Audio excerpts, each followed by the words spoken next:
19. Bawahnya berarti ya. Nah.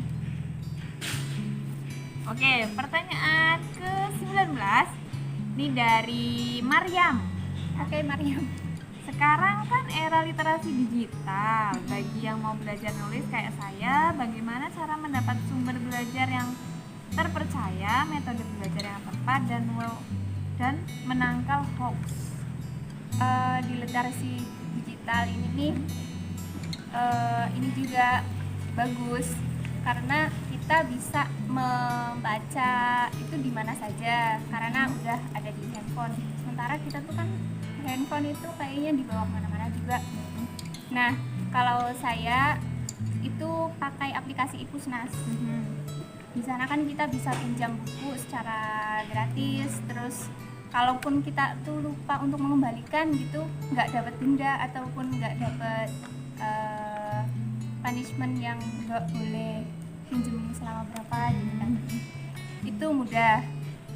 Nah, terus kalau ini juga sih sebenarnya nggak cuma menangkal hoax saja, tetapi juga adanya kesadaran tentang sumber kekayaan intelektual bagi penulis. Kita tuh kurang aware soal kayak PDF ebook yang tidak berbayar gitu loh, ataupun yang ilegal. Nah, itu tuh banyak banget juga kan kasus yang kayak gitu. Terus kita tuh dengan dalih ya kan kita nggak punya uang, mahasiswa gitu kan, ataupun dengan dalih ya salahnya dia ngupload ataupun apa gitu. Nah, menurut saya ya selagi kita itu sendiri bisa mencegah diri kita, ya tidak binafsik itu. Kita meskipun digital banyak sekali ebook yang ilegal, yang gratis. Ada juga yang gratis tapi legal sih. Tapi kalau itu memang ilegal ataupun ebook PDF yang yang nggak ada lisensinya ya. Nah, yang memang itu dari penerbit, dari penulis itu nggak ridho gitu ya. Itu tuh dikurangin deh. Kalau bisa tuh jangan. Lebih baik kita tuh pergi ke Ipusnas misalnya, yang dia itu lebih halal untuk dibaca, halal untuk dikonsumsi. Iya. Udah gitu sih. Berarti memang kita harus mulai dari diri kita sendiri juga, biar bisa menangkal hoax itu ya. Kalau menangkal hoax ya teman-teman yang sadar literasi untuk membaca, membandingkan informasi satu dengan informasi lainnya, itu nantinya bisa punya kesimpulan kok dengan bacaan yang berimbang.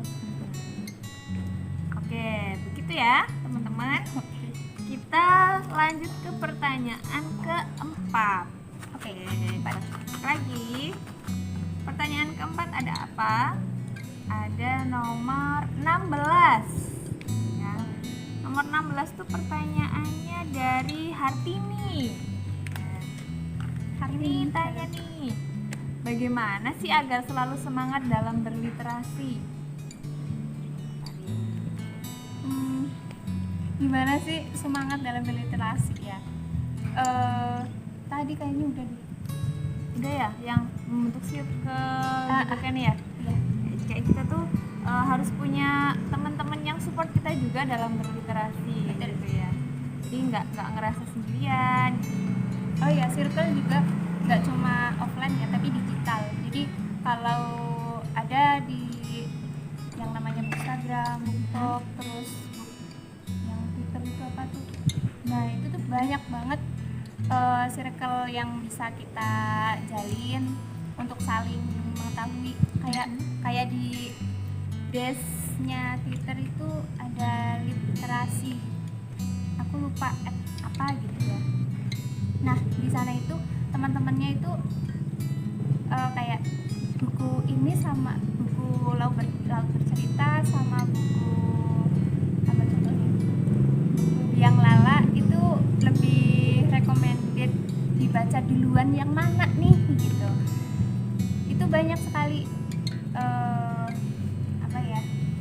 yang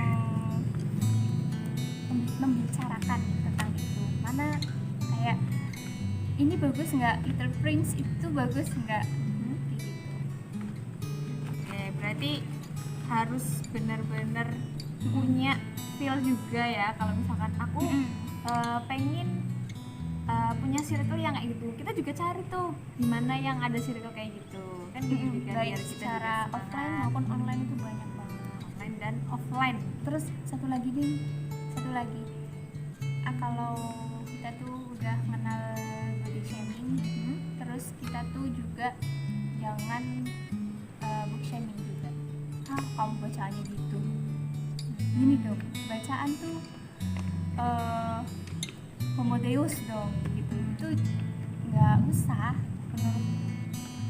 Oke, jadi bacaan apapun itu baik ya, Ya. baik dan bagus. Jangan lakukan book shaming kepada siapapun. Oke, lanjut ke pertanyaan selanjutnya. Pertanyaan kelima. Nomor berapa? Nomor 4. Nomor 4. Bukan nggak sih? Pertanyaan dari Mas Faiz. Faiz Aditya. Faiz Aditya.